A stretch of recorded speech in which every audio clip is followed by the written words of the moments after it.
নমস্কাৰ বন্ধুসকল, আজি বনাম ঔটেঙা আচাৰ। ঔটেঙা আচাৰ বনাবলৈ আমাক লাগিব ঔটেঙা, জিৰা ধনিয়া পাউডাৰ, সৰিয়হ গুড়ি, ৰং জলকীয়া, লগতে ভিনেগাৰ।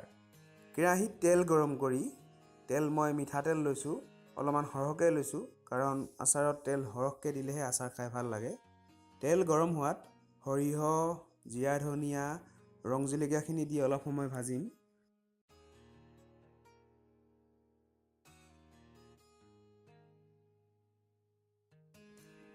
ঔটেঙাখিনি দি ঔটেঙাখিনি 2-3 মিনিটমান ভাজিব।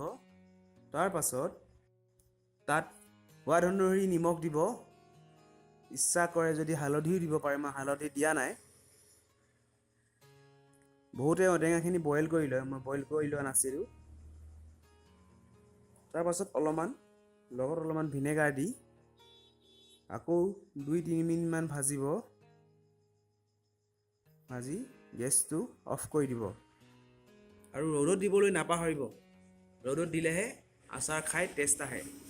যদি আপোনালোকৰ ভিডিঅ'টো ভাল লাগিলে শ্বেয়াৰ কৰি দিব, লগতে চেনেলটো ছাবস্ক্ৰাইব কৰিবলৈ নাপাহৰিব।